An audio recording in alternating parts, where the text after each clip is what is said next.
Tekkali YCP MLC Duvvada Srinivas కథ clear. Media సమక్షంలో MLC Duvvada శ్రీనివాస్కు phone చేసిన మాధురి. ఫోన్లో ఇంటి రిజిస్ట్రేషన్పై క్లారిటీ ఇచ్చిన దువ్వాడ శ్రీనివాస్. మాధురికి నేను 2 కోట్లు అప్పు ఉన్నాను. దువ్వాడ శ్రీనివాస్ ఇంటి నిర్మాణానికి రాజకీయ అవసరాలు, ఇతర అవసరాల కోసం మాధురి వద్ద అప్పు చేశాను. దువ్వాడ శ్రీనివాస్ టెక్కలికి చెందిన చింతాడ పార్వతీశంకి 60 లక్షలు ఇవ్వాలి. దువ్వాడ రాష్ట్రంలో కూటమి ప్రభుత్వం ఏర్పడ్డాక నా వ్యాపారాలు దెబ్బతిన్నాయి. ఈ రోజుకి కరెక్ట్ 1 మంత్ నుంచి మీరు ఇవన్నీ ఏదో మీ మీడియాలో అన్నట్టు ఎపిసోడ్స్ దువ్వాడ ఎపిసోడ్స్ చూస్తూనే వస్తున్నారు. ఈ రోజుకి కరెక్ట్గా 30 days అయింది. మీకు నేను ఇదివరకే ముందే చెప్పాను, 2 years నుంచి శ్రీని గారికి ఆమె ఇంటి నుంచి గెంటేసినప్పటి నుంచి శ్రీనివాస్ గారు బయట ఉన్నప్పుడు శ్రీనివాస్ గారికి నేను దప్పదప్పాలుగా ఈ హౌస్ ఇప్పుడు ఇక్కడ ఏదైతే ఉన్నానో ఇల్లు కట్టుకోవడానికి నేను ఒక 2 crores వరకు అమౌంట్ అతనికి అప్పుగా ఇవ్వడం జరిగింది. అప్పు అంటే నేను తిరిగి రిటర్న్ ఎక్స్పెక్ట్ చేసి అతనికి నేనేమి డబ్బులు ఇవ్వలేదు.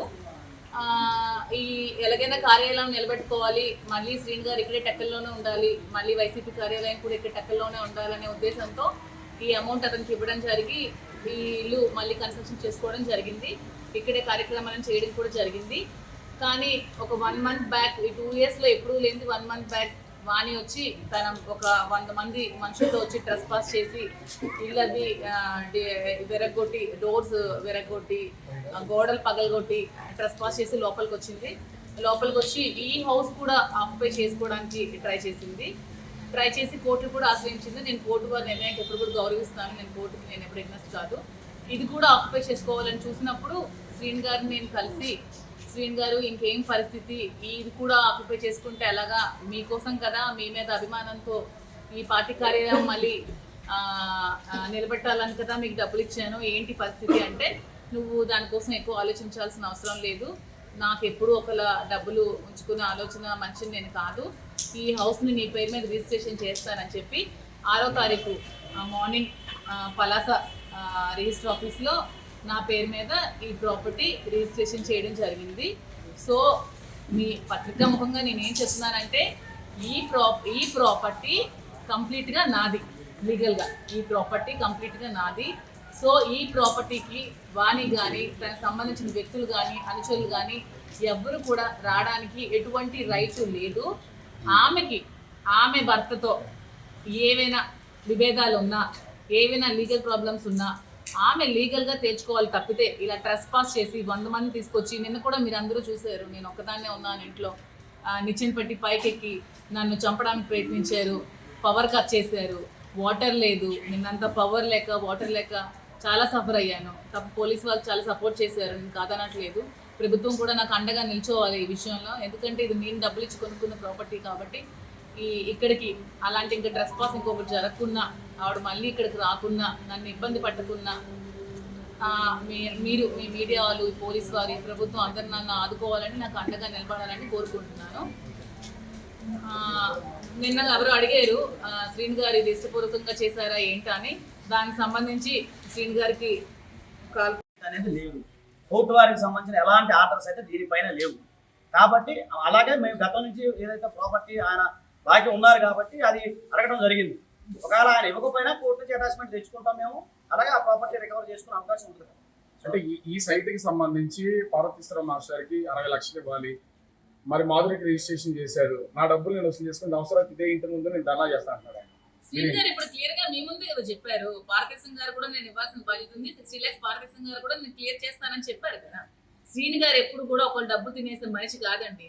తినేసే మనిషి అయితే ఈ 30 సంవత్సరాల్లో ఎన్నో వేల కోట్లు సంపాదించాల్సిన మనిషి. సో అతను ఎవరి డబ్బులు తినాల్సిన అవసరం లేదు. ఆ ఆలోచనతోనే నాకు నా డబ్బులు ఉంచుకోవడే ఉద్దేశం లేకనే నాకు రిజిస్ట్రేషన్ చేశారు. అలాగే పార్వతీశం గారు కూడా 60 లక్షలు క్లియర్ చేసేస్తారు, అంతే. అతను కూడా క్లియర్ చేసేస్తారు, ఎవరి డబ్బులు ఉంచుకోవాల్సిన అవసరం ఎవరికి లేదు. ఇప్పుడు నెల రోజుల నుంచి మీ మీద ఒక క్యారెక్టర్ అసాసినేషన్ జరుగుతుంది, దాని మీద ఏమన్నా కోర్టుకి వెళ్ళేది ఎట్లాంటిది ఏమన్నా? డిఫమేషన్ ఆల్రెడీ చేసి ఆమెకు ఆల్రెడీ పంపించారండి, నోటీస్ పంపించారు, ఆమె నోటీస్ రిసీవ్ చేసుకున్నారు. రిప్లై కోసం వెయిట్ చేస్తాం, సమయం ఉంటుంది కదా సార్, నోటీస్ రిప్లై ఉంటుంది కదా, దాన్ని బట్టి చూసి అది చేస్తాం. కొన్ని 2 కోట్లు ఎలాగొచ్చాయంటే మీకు తెలియదు అన్నయ్య. మా ఏంటో మా ఆయన ఏంటో మాకేం ఆస్తులు ఉన్నాయో మీకు ఇంకోటి తెలియదు. సార్, వాళ్ళకి బుర్రలేదు, మీ అందరికీ ఉంటుందా? కాదు మహిళలకు సంబంధించి ఇన్కమ్ ట్యాక్స్ మీకు తెలియదు కదా. ఇన్కమ్ ట్యాక్స్ లో నేను రిటర్న్స్ కూడా ఫైల్ చేశాను, అది ఎవరు ఇన్కమ్ అడిగే ట్యాక్స్ రైట్ రిటర్న్స్ కూడా ఫైల్ లేదు. చేశాను. నా రిటర్న్స్ కూడా చూసుకోవచ్చు. నేను శ్రీ వెంకటేశ్వర ట్రాన్స్పోర్ట్ అని ఇన్ఫ్రా కూడా నడిపాను, కాంట్రాక్ట్ వర్క్స్ చేశాను, రియల్ ఎస్టేట్ చేశాను, మెరైన్ ఇంజనీర్ తాను. నాకు నెల డబ్బులు పంపిస్తారు. మాకు డబ్బులు కొదవలేదు, బంగారానికి కొదవలేదు, ఆస్తులకు కొదవలేదు. అది అందరికి టెక్కల్ ప్రజలు కూడా అందరికీ తెలుసు. ఆమెకు బుర్ర తక్కువ అయితే అది మరి నేను చెప్పలేను. డబ్బులు ఎలాగొచ్చాయి, ఏం చేసాయి అంటే నేను డబ్బులు ఎలాగొచ్చాయి ఆమె కానీ నా అకౌంట్ డీటెయిల్స్ అవన్నీ చూపించాలా ఏంటో మరి. ఒకటే మీరు అన్నట్టుగానమ్మా, ఇప్పుడు ప్రాపర్టీ ఏదైతే 2CR ఏదైతే ఉందో దఫాలుగా ఇచ్చారు కానీ ఒకేసారి ఇవ్వలేదు కదా సార్. ఆమె ఇచ్చుకుంటూ వస్తా ఉన్నారు, ఆ సందర్భాన్ని బట్టి ఇచ్చుకుంటూ నేను ఇచ్చింది 200 కోట్లు కాదండి, ఆఫ్టర్ 2 కోట్లు. 2 కోట్లు కూడా స్త్రీధనం కూడా ఉంటుంది కదా. తల్లిదండ్రుల నుంచి వచ్చిన మీకు స్త్రీధనం అదే అంటున్నాను. నా తల్లిదండ్రుల నుంచి వచ్చిన ఆస్తులు ఉన్నాయి, నా కస్టమర్ నుంచి వచ్చిన ఆస్తులు ఉన్నాయి, నేను వ్యాపారం చేసుకున్న ఆస్తులు ఉన్నాయి, నేను సంపాదించుకున్న ఆస్తులు ఉన్నాయి, మా ఫ్యామిలీ ఆస్తులు ఉన్నాయి. ఆఫ్టర్ ఒక 2 crores కి అసలు పాయింట్ చేయడం అంటే సారీ 2 crores ఆమెకి ఎక్కువే ఉండొచ్చు. అంటే వాళ్ళు కొంచెం వాళ్ళకి నాకు తెలిసి రాఘవరావు 300 రూపాయలు ఎక్కువ అంటారు. అంటే మరి అందుకని 300 రూపాయలు ఇచ్చాను అల్లుడు చెప్పుకున్నాడు అంటే వాళ్ళ బతుకు 300 రూపీస్ దగ్గర ఆగిపోయింది కాబట్టి, అలాంటి ముష్టి బ్రతుకులు కాబట్టి 2 crores అనేవి ఆమెకి ఎక్కువ అవ్వచ్చు, మాకైతే ఎక్కువగా 2 crores అనేది నాకు చాలా లిటిల్ అమౌంట్. దానికి సంబంధించి ఏదంటే లేదంటే దఫాలుగా ఇవ్వడం జరిగిందండి, ఒకేసారిగా. ఒక 2 years నుంచి ఆమె ఉన్నప్పుడు అడిగినప్పుడు ఇచ్చుకుంటూ రావడం జరిగింది. దానికి సంబంధించి ఆయన కూడా అదే సేమ్ కూడా ఆయన నిజాయితీగా ఫార్మ్స్ నోట్స్ అవన్నీ కూడా రాయడం జరిగింది. మేము అఫీషియల్ గా రిటర్న్స్ కూడా ఇన్కమ్ ట్యాక్స్ రిటర్న్స్ అన్ని ఫైల్ చేసుకొని యాజ్ పర్ గవర్నమెంట్ ట్యాక్స్ కట్టుకొని నేను అఫీషియల్ గా రిటర్న్స్ ఫైల్ చేసుకుని ఉన్నానండి. I'm tax payer. చూసారా, చేసిన వాళ్ళు కూడా సరిగ్గా చేయలేకపోయారు. బట్ అట్లా నెక్స్ట్ టైం ఎవరు చేస్తారో వాళ్ళకి కొంచెం బాగా చేసి ట్రై చేయించారు. మేడం గారు, ఇప్పుడు నిన్న మీకు చెప్పారు దువ్వాడ వాణి గారు విడాకులు ఇస్తే దువ్వాడ శ్రీనివాస గారిని పెళ్లి చేసుకోవడానికి నేను సిద్ధం అని. వాళ్ళు ఇద్దరు విడిపోవడానికి గల రీజన్ చాలా ఉన్నాయి, కానీ మీరు మీ భర్తతో విడిపోవడానికి ఏదైనా రీజన్ ఉందా? నా భర్తతో విడిపోవడానికి రీజన్ అంటే మాకు కొన్ని ప్రాబ్లమ్స్ ఉన్నాయి, మా ఇద్దరి మధ్యలో కొన్ని రీజన్స్ కొన్ని ప్రాబ్లమ్స్ ఉన్నాయి. ఉండడం వల్ల మేము కొద్ది రోజులుగా దూరంగా ఉండడం జరిగింది. ఆ ప్రాబ్లమ్స్ ఏవనేవి మా వైఫ్ అండ్ హస్బెండ్ అండర్స్టాండింగ్ మధ్యలో ఉంటారు. మేము మ్యూచువల్ కన్సర్న్ తో విడిపోతాము. విడిపోయి నేను శ్రీను గారు ప్రెసెంట్ లివింగ్ టుగెదర్ లోనే ఉన్నాము, కలిసే ఉంటాము. ఇంకా ఇంకో క్వశ్చన్ ఏంటంటే శ్రీను గారు ఎమ్మెల్సీ కార్యాలయం ఇదే కంటిన్యూ చేస్తాం. నేను అతనికి ఇది రెంట్కి ఇవ్వడం జరుగుతుంది వైసీపీ కార్యాలయానికి. అతని కార్యక్రమాలన్నీ యథావిధిగా ఇక్కడే కంటిన్యూ చేస్తారు. ఇక్కడే కార్యక్రమాలన్నీ పార్టీ కార్యక్రమాలన్నీ ఇక్కడే జరుగుతాయి. అతనికి నేను ఈ బిల్డింగ్ లీజ్కి ఇవ్వడం జరుగుతుంది, గ్రౌండ్ ఫ్లోర్ లీజ్కి ఇస్తాను. సో అతని కార్యక్రమాలన్నీ కింద యథావిధంగా ఇక్కడే జరుగుతాయి. కార్యకర్తలందరూ ఇక్కడికే వస్తారు. యాజ్ యూజువల్ గా ప్రోగ్రామ్స్ అన్ని ఇక్కడే జరుగుతాయి. అంటే మీ ఇంట్లోనే దువ్వాడ శ్రీని గారు ఉంటారు ఇక ముందు కూడా? కార్యాలయం రెంట్కి ఇస్తాను బిల్డింగ్ కార్యాలయం కోసం ఉంటారా, ఇంట్లో కూడా ఇక్కడే ఇల్లు ఉంటారా? ఇల్లు రెంట్కి ఇస్తాను, కార్యాలయం రెంట్కి ఇస్తాను. అతను ఇంకొక ఇల్లు కట్టుకునేంత వరకు రెంట్కి ఇస్తాను. దగ్గరలోనే ఉండాలి కదా నాయకులు. ఇది ఇప్పటి నుంచి కార్యాలయం అంటారు ఫుల్ వెజ్డ్గా. కింద గ్రౌండ్ ఫ్లోర్ అంతా కార్యాలయం, పైన అంతా హౌస్. ఎమ్మెల్సీ హోదాలో ఎమ్మెల్సీ కార్యక్రమాలన్నీ ఇక్కడే జరుగుతాయి. ఇంకొకటండి, చాలా మంది డౌట్ ఉంది, కోర్టు ఆర్డర్ ఉండగా రిజిస్ట్రేషన్ ఎలా చేయించాలి అనేది చాలా మంది అడుగుతాం. సో కోర్టు ఆర్డర్ విషయంలో నేను చూసాను, మీకు డీవీసీ సంబంధించి వాళ్ళేసిన పిటిషన్ గారికి నేను పంపిస్తాను. సో డీవీసీలో ఎక్కడ కానీ, అలాగే ఆనరబుల్ కోర్టు వారు ఇచ్చిన ఆర్డర్లో కానీ ఇల్లు కూడా అమ్మకూడదు, అలాగే ఇంటిపైన ఎలాంటి అటాచ్మెంట్ కాదు. సో అలాంటి అయితే ఏం చెప్పండి. సో జనరల్గా డీవీసీ ఏం చెప్తుంది, ఒక భార్యకి ఆ భర్త అనే వ్యక్తి నివాసం కల్పించాలి అనేది మాత్రమే చెప్తుంది. అంతేగాని ఆయన యొక్క ప్రాపర్టీ అమ్మకూడదు అనేది దీని మీద అయితే లేదు. వాళ్ళ పిటిషన్లో కూడా రాయలేదు, ఆర్డర్లో కూడా అలాంటిది కూడా లేదు. నెక్స్ట్ ఎవరైనా సరే ఈ ప్రాపర్టీకి ఉంటే మేము రేపు ఇంజక్షన్ చూస్తూ దానికి ఫర్దర్గా కూడా మేము వెళ్తా ఉన్నాం. ప్లస్ ఇందులో కూడా క్లియర్గా మీ దగ్గర ఉండదు స్వార్జితపు ఆస్తి అంటే మీకు ఒక లీగల్ జనరల్గా ఏంటంటే ఒక హిందూ పురుషుడు సంపాదించిన ఆస్తి అంటే భర్త సంపాదించిన ఆస్తి ఏదైతే ఉందో దానికి ఎవరికీ అధికారం ఉండదు. ఈవెన్ భార్య బిడ్డలు కూడా రైట్ ఉండదు. అంటే నా సెల్ఫ్ ప్రాపర్టీ ఏదైతే ఉందో అది నా ఇష్టం, నేను ఎవరికైనా ఇచ్చుకోవచ్చు, ఏదైనా చేసుకోవచ్చు. సో ఎవరైనా సరే ఇక్కడ భారతదేశంలో పుట్టిన హిందూ పురుషుడు ఎవరైనా సరే తన యొక్క సెల్ఫ్ కేర్ ప్రాపర్టీ కష్టపడి సంపాదించిన ఆస్తి స్వార్జితపు ఆస్తి అంటాం. సో దాన్ని ఏదైతే ఉందో ఎవరికైనా ఇచ్చుకోవచ్చు. కేవలం భార్య బిడ్డలు అనే వాళ్ళు ఎవరైతే ఉన్నారో వారింటే మెయింటెనెన్స్ మాత్రమే అడిగే రైట్ మాత్రమే ఉంటుంది. సో ఇది కూడా ఏంటంటే ఇప్పుడు ఏదైతే ఆర్డర్ ఏదైతే ఉందో అది 12వ తారీఖు వాయిదా ఉన్నట్టుంది. దాని అవసరం అయితే మెయింటెనెన్స్ కింద అంటే ఇప్పుడు నివాసం లేదు కాబట్టి దాని అవసరం అయితే ఆయన కోర్టు వారి దృష్టికి ఏంటంటే నాకు మెయింటెనెన్స్ లేదు కాబట్టి నేను దాని మెయింటెనెన్స్ పరంగా ఎంతో కొంత మెయింటెనెన్స్ ఇవ్వగలుగుతానని చెప్పడం జరిగింది. అయితే ఏంటంటే ఇప్పుడు మాకు తెలిసిన సమాచారం జనరల్గా ఏంటంటే ఆమె ఒక సీల్ గారు ఇచ్చిన ప్రాపర్టీ ఏదైతే ఉందో దాదాపు 6 కోట్ల రూపాయల ప్రాపర్టీలో ప్రజెంట్ నివసిస్తున్నారని తెలుస్తాం. అంటే ఎక్కడ ఎవరికైనా ఎలాంటి నివాసము లేకుండా తల్లి గారి ఇంటి దగ్గర ఉన్న ఎవరైతే స్త్రీ ఎవరైతే ఉన్నారో ఆమె మాత్రమే భర్తకు సంబంధించిన ఆ ప్రాపర్టీ ఏదైతే ఉందో మేము ఉండాలి అనేది ఆర్డర్, రెస్టైనింగ్ ఆర్డర్ అనేది వస్తుంది. కాకపోతే ఆమెకు ఎకనామికల్గా సౌండ్ ఉన్నారు, ఆమెకు ఆల్రెడీ ఒక ఇల్లు ఉంది, అంతా వెల్ ఎస్టాబ్లిష్డ్ కాబట్టి దాన్ని కూడా మేము కోర్టు వారి దృష్టికి తీసుకెళ్తే అప్పీల్ కూడా ఇస్తాను కూడా అసలు ఇప్పుడు మీ వైపు నుంచి ఇప్పుడు ఏమన్నా కేసు వేశారా కోర్టులో? మీరెందుకు ఇంత సడన్ గా రావాల్సి వచ్చింది? లేదు రాజు గారు, ఇప్పుడు విషయం ఏంటంటే నేను ఏమన్నాను అంటే ఈ కేసు ఎప్పటి నుంచో నేను ఫాలోఅప్ చేస్తా ఉన్నాను. హైదరాబాద్ నుండి నోటీసులు కూడా పంపించాము, ఇన్ఫర్మేషన్ కూడా పంపించాము, తర్వాత వేరే అది కూడా చేస్తా ఉన్నాం. ఇప్పుడు ఏంటంటే ఈమెకి సంబంధించిన రక్షణ ఏదైతే ఉంటుందో ఆ విషయం కూడా మీకు చెప్తున్నాను. ఈమెకి ప్రొడక్షన్ అయితే కావాలి. ఒక హ్యూమన్ సిటిజన్ గా ఆర్టికల్ 21 ప్రకారం మనకి జీవించే హక్కు అనేది మనకు ఉంది. సో దాని ప్రకారం ఆమె రక్షించబడాలంటే ప్రైమా ఫేసి ఎవిడెన్స్ కింద, ప్రైమా ఫేసి కంప్లైంట్ కింద నేను సిఐ గారిని కలవడం జరిగింది. నేను కంప్లైంట్ ఇచ్చాం నిన్న, అంటే నిన్న కొంచెం 10:30 లెవెల్కి చేయడం జరిగింది. సో కొన్ని అనివార్య పరిశ్రమల వల్ల నేను తర్వాత మిమ్మల్ని కలవలేదు. అంటే మాధురి గారి ప్రాణహాని ఉందనేది దాన్ని ఎస్టాబ్లిష్ చేస్తున్నారా మీరు? కాదు, ఎస్టాబ్లిష్మెంట్ అంటే అవునండి. ఇప్పుడు మీరు చూస్తున్నారు ఎస్టాబ్లిష్ చేయడానికి క్లియర్ గా నిన్న మేము మీడియా చూశారు కదా, నిచ్చెనలు పెట్టి ఏంటి నన్ను చంపడానికి వస్తే ఇంకా థ్రెట్ ఉందని ఎలా అడుగుతున్నారు? అదే దానికి హ్యూమన్ రైట్స్ కమిషన్ కూడా వెళ్తాం మేము. ఎందుకంటే ఈమె ప్రాపర్టీ అండి, ఈమెకి సంబంధించింది లీగల్ గా అన్ని క్లియర్ గా ఉన్నాయి. అలాగే గతంలో ఆయన ఏదైతే తాలూకా చెక్కులు కూడా చూపించడం జరిగింది, ప్రామిస్ నోట్స్ అవన్నీ కూడా ఉన్నాయి. సో కాబట్టి ఏంటంటే నిన్న ఆమె అంతా మీరు చూశారు, తీసుకొని రావటం, తర్వాత కర్రలు తీసుకొని రావటం ఇవన్నీ మీరు లైవ్ లో చూశారు. కాబట్టి చెప్పడం క్లియర్ గా చెప్పారు. సో ఇంతే, ఇంక నేను చెప్పదలుచుకుంది ఏమంటే ప్రాపర్టీ నాది కాబట్టి నా ప్రాపర్టీలోకి ఎవరు రావడానికి వీల్లేదు. వితౌట్ మై పర్మిషన్ రెస్పాన్సెస్ ఎవరు కూడా నా ఇంటి లోపలికి రావడానికి వీల్లేదని కోరుకుంటున్నాను. ఇదంతా ప్లాన్ ప్రకారం చేసినట్టు కనిపించట్లేదు. అంటే ఏం ప్లాన్ మీకు ఏం అంటే ముందు రిజిస్ట్రేషన్, తర్వాత కోర్టు నుంచి కోర్టుకు వెళ్ళారు, దానికోసం అదే ఇప్పటికీ చెప్తున్నాను కదా, కోర్టుకి వెళ్ళడం వల్లే రిజిస్ట్రేషన్ చేశారు. అంటే కోర్టుకు కూడా వెళ్ళి ఇంకా నా డబ్బులు కోల్పోయి నా ఇల్లు కోల్పోయి ఇంకా నడి రోడ్డు మీద ఉండాలా అని ఆలోచనతోనే రిజిస్ట్రేషన్ చేశారని క్లియర్ గా మీకు క్లీన్ గా చెప్తున్నారు కదా. ఇప్పుడు కోర్టుకి వెళ్ళకుండా ఏమి చేయకుండా అంటే నేను మీకు ముందు నుంచి అదే చెప్తున్నాను. నేను ఎక్స్పెక్ట్ చేసి డబ్బులు ఇవ్వలేదు, చేసిన నాకైతే ఆ రోజు రిజిస్ట్రేషన్ చేసుకుని ఉండేదాన్ని. ఇంక ఇది కూడా కోల్పోయి రోడ్డు మీదకి వచ్చే స్థితి ఉంది కాబట్టి నేను అడగడం జరిగింది, అతను రిజిస్ట్రేషన్ చేయడం జరిగింది. దీంట్లో ఏంటి, ఎవరు ఫ్యాబ్రికేట్ చేసింది, ఎవరు ప్లాన్ చేసింది ఏమీ లేదు. ప్లాన్ చేయాలంటే ఎప్పుడో ప్లాన్ చేయొచ్చు, 2 years బిఫోరే ప్లాన్ చేయొచ్చు. ఇప్పుడు ప్లాన్ చేయడానికి లేదు. ప్లాన్ చేసింది ఎవరు? ఆమె. వచ్చింది ఎవరు? ఆమె. 2 years ముందు రానబెట్టి ఇప్పుడు ఎందుకు వచ్చింది అంటే 2 years తర్వాత ఇల్లు కనిపిస్తుంది, ఇల్లు కావాలి, ఇల్లు కబ్జెక్ట్ చేయాలని ఆలోచనతో వచ్చింది. క్లియర్ గా చిన్న పిల్లకి అడిగిన అర్థం అవుతుందండి ప్రతి ఒక్కరికి కూడా. ఇప్పుడు 2 సంవత్సరాల ముందు లేనిది, 2 సంవత్సరాల ముందు భర్త మీద ప్రేమ లేనిది ఇప్పుడు ఎందుకు వస్తుంది అంటే ఇల్లు చూసి ఇల్లు కావాలి కాబట్టి ఇల్లు కూడా ఆక్యుపై చేయడానికి ఇంకా రాజకీయంగా అతను పతనం చేసి అతను ఊరి నుంచి వెలయ్యాల ఆలోచనతో వచ్చిన ఒక కుతంత్రం. అది ఒక ప్లాన్, దాని ప్లాన్, మాది ప్లాన్ కాదు. ఆడియో క్లిప్ ఫేక్ అంటున్నారు కదా, దాని మీద ఏంటి మీ క్లారిటీ? ఆడియో క్లిప్ ఫేక్ కాకపోతే అమ్మ అని శ్రీని గారు నన్ను ఎందుకండి సంబోధిస్తారు? అసలు అందులోనే క్లియర్ గా ఉంది వాళ్ళు ఎవరో మిమిక్రీ చేశారో ఫ్యాబ్రికేట్ చేశారో నాకు తెలియదు. అమ్మ అని పిలవాల్సిన అవసరం, నాకు రాజు అని పిలుస్తారు, నేను రాజా అని పిలుస్తాను. అది మీడియా ముందు కూడా ఇంతకుముందు చెప్పాను, ఆ టీవీలోనే ఎక్కడో నాకు ఏమని పిలుస్తారు అంటే చెప్పాను. సో అమ్మ అని నాకు పిలవాల్సిన అవసరం లేదు, అక్కడే తెలిసిపోతుంది. తర్వాత ఎవరి ఫోన్ కాల్ నుంచి నేను ఎందుకు మాట్లాడితే నా ఫోన్ నుంచి నేనే మాట్లాడతాను శ్రీని గారితో. ఎవరి ఫోన్ చేసి నేను ఎందుకు మాట్లాడతాను? నా ఫోన్ నుంచి ఏమైనా ఫోన్ కాల్ శ్రీని గారి నంబర్కి, అది ఎవరి కాల్ నుంచి వెళ్ళిందో ఎవరు వెళ్ళిందో నాకైతే తెలియదు. ఆ తర్వాత యాక్సిడెంట్ టైంలో బంగారం ఉంది అది ఉందో నేను ఎందుకు మాట్లాడతాను?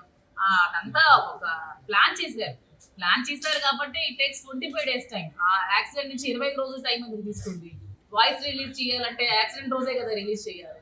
నిజంగా ఆ వాయిస్ క్లియర్ నిజంగా నిజమై ఉంటే మరి నేను ఆత్మహత్య చేసుకున్నానని చెప్పి ఆ కేసు ఎందుకు ఫైల్ అవ్వలేదు? నా సూసైడ్ చేసుకోవడానికి ఆమె కాదమని నేను ప్లాన్ చేసుకుంటే మరి నా సూసైడ్ చేసుకోవడానికి రీజన్ నేను వాని మీద ఎందుకు ఇంతవరకు కేసు మేము ఎందుకు ఫైల్ చేయలేదు, పోలీసులు ఎందుకు ఫైల్ చేయలేదు?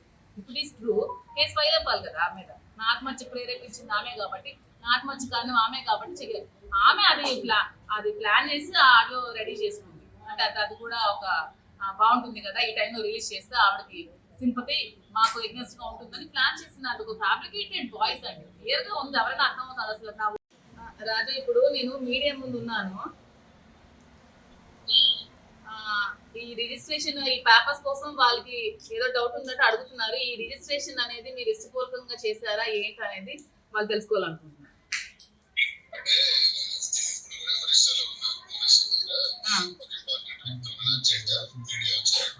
అవును అవును రాజు, మీడియా వచ్చారు అర్జెంట్.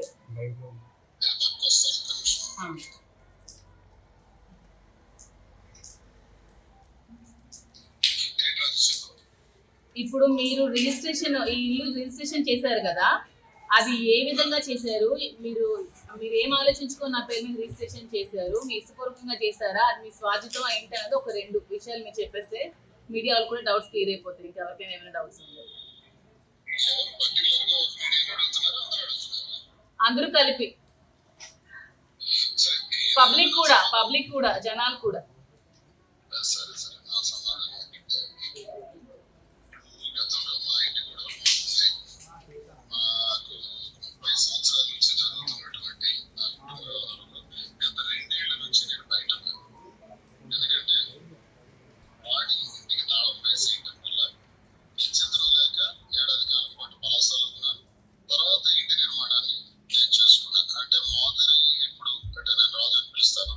ఆమె ద్వారా వచ్చినటువంటి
ఓకే రాజు